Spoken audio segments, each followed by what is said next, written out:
नमस्कार प्रिय मित्रों, स्वागत है आपका। मैं आचार्य अनूप त्रिपाठी और आप देख रहे हैं ज्योतिष एवं वैदिक ज्ञान। मित्रों, आज एक बहुत महत्वपूर्ण विषय पर चर्चा करने वाले हैं। कदाचित आप सोचिए कि आपके ऊपर ग्रह बुरे चल रहे हों और आप उनको शांत करने के लिए कोई भी प्रकार का पूजन पाठ या नग नगीने पहनने की स्थिति आपकी नहीं हो, आप असमर्थ हो किसी भी प्रकार के महंगे नग नगीने को पहनने के लिए या विधि विधान से पूजन पाठ कराने के लिए, तो क्या आप हमेशा परेशान रहेंगे और शास्त्रों का क्या आपके ऊपर किसी भी प्रकार का कोई ध्यान नहीं है या संवेदना नहीं है? क्या आपको परेशान छोड़ करके शास्त्र धनवान लोगों के पीछे चले जाएंगे? जरा सोचिए, ऐसा कदापि नहीं हो सकता, क्योंकि शास्त्र सबके लिए सामान्य रूप से उपयोगी हैं। उसके लिए ना कोई धनवान है और ना कोई निर्धन है। जितना वह धनवान का है उतना ही वह निर्धन का भी है। तो अगर आप ग्रहों के निमित्त कोई भी लंबा चौड़ा बड़ा महंगा उपाय नहीं कर पा रहे हैं, तो उसके लिए फिर आप क्या कर सकते हैं? तो उसके लिए प्रकृति प्रदत्त जड़ी बूटियों का आप इस्तेमाल करके ग्रहों को सही कर सकते हैं। बल्कि यह उन लोगों के लिए भी है जिनके लिए सारी समर्थता पूर्ण रूप से सामने है। वो भी इस महत्वपूर्ण ज्ञान के माध्यम से अपने भाग्य को बदल सकते हैं, अपने ग्रहों को शांत कर सकते हैं और इसमें शुद्धता की पूर्ण गारंटी है। इसके साथ में यह आपको पूर्ण फल देंगे, ऐसा शास्त्रों का वादा है। तो बस आज इसी विषय पर बिना देरी किए जान लेते हैं कि बड़े ही सुलभ रूप में हमें अपने ग्रहों को शांत करने के लिए किन किन जड़ी बूटियों का इस्तेमाल कर सकते हैं। मतलब किस ग्रह के लिए किस वृक्ष या पौधे की जड़ी आप बांध करके उस ग्रह के निमित्त आप रत्न जैसे प्रयोग कर सकते हैं। तो इस क्रम में सबसे पहले सूर्य के बारे में जान लेते हैं।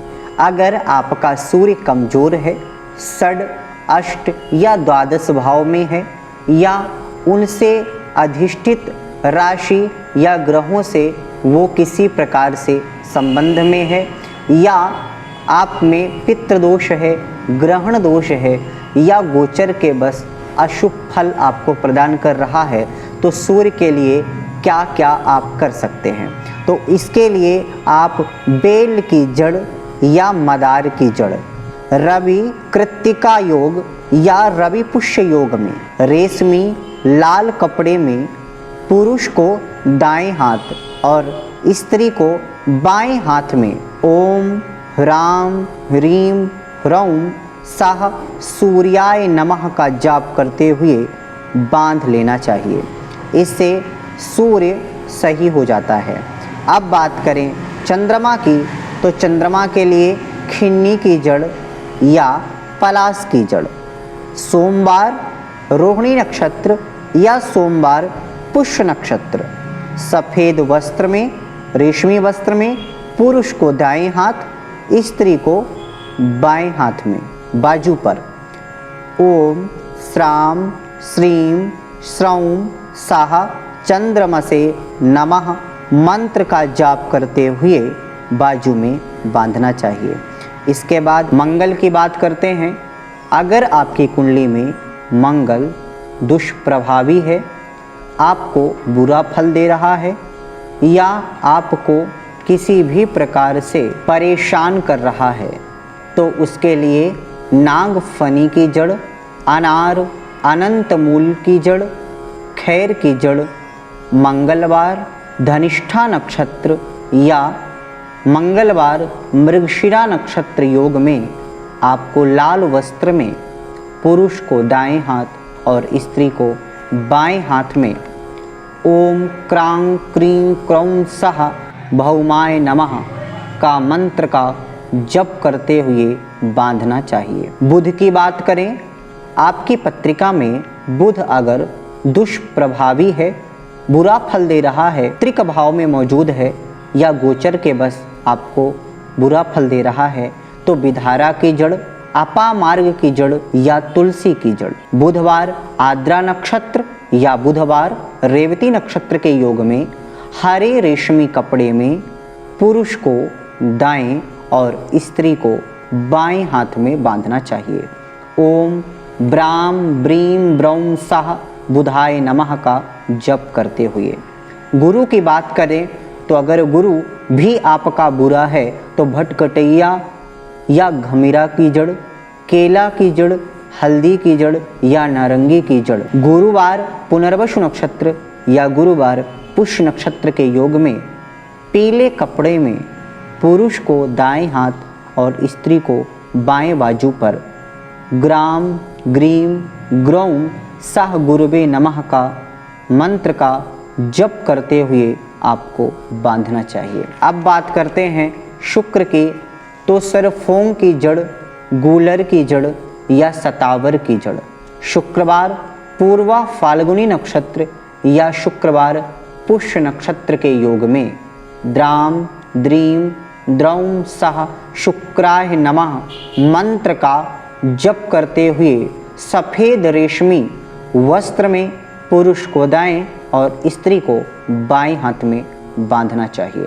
इसके बाद अगर आपकी कुंडली में शनि बुरा फल दे रहा है अथवा साढ़े साती है, रैया है, जो भी प्रकार हो बुरा फल का, अगर आपके पत्रिका में शनि बुरा है तो बिछुआ, कौवा इसको कहते हैं, यह शनि की जड़ शनिवार पुष्य नक्षत्र के योग में अथवा शनिवार अनुराधा नक्षत्र के योग में नीले रेशमी वस्त्र में पुरुष को दाएं बाजू और स्त्री को बाएं बाजू में प्राम प्रीम प्रौम सह शनये नमः मंत्र का जप करते हुए बांधना चाहिए। अब बात करते हैं राहु के लिए, तो राहु के लिए सफ़ेद चंदन, दूरबा, नागर मोथा या बहेड़ा की जड़ या लकड़ी को बुधवार आद्रा नक्षत्र के योग में अथवा बुधवार स्वाति नक्षत्र के योग में काले रेशमी वस्त्र में बांध करके पुरुष को दाएं हाथ या बाजू में, स्त्री को बाएं बाजू में ओम भ्राम ब्रीम ब्रौम साह राहवे नमः मंत्र का जप करते हुए बांध लेना चाहिए। अब बात करते हैं केतु के लिए। अगर आपकी पत्रिका में केतु पीड़ित है या आपको दुष्प्रभाव दुष्फल दे रहा है तो आपको असगंध कुश पुनर्नवा को भौमवार अश्विनी नक्षत्र या भौमवार मतलब मंगलवार मघा नक्षत्र के योग में नीले या ग्रे कलर के कपड़े में पुरुष को दाएं बाजू और स्त्री को बाएं बाजू में स्त्राम स्त्रीम स्त्रौम साह केतवे नमः मंत्र का जप करते हुए बांधना चाहिए। इससे आपके ग्रह हमेशा के लिए शांत रहेंगे, बल्कि आपको शुभ फल भी प्रदान करेगा। तो इस प्रकार से हमने आपको 9 ग्रहों के 9 प्रकार की या 9 से अधिक प्रकार की जड़ियाँ आपको बताई। आशा करते हैं कि आपको यह बात समझ में आई होगी और आप भी अपनी पत्रिका में पीड़ित ग्रहों के अनुसार उनको सुधारने के लिए अच्छा प्रयोग कर पाएंगे। तो इस प्रकार से आप भी अपनी पत्रिका में अशुभ अशुभ ग्रहों के निमित्त जड़ियों को बांध करके अपने हाथ में बाजू में अपने ग्रहों को सही कर सकते हैं। और यह बात याद रखिए कि यह जो जड़ियां हैं किसी भी रत्न से ज़्यादा आपको काम करेंगी। तो चलिए अभी के लिए बस इतना ही, आगे फिर उपस्थित होंगे आपके सामने एक नई जानकारी के साथ। तब तक के लिए नमस्कार।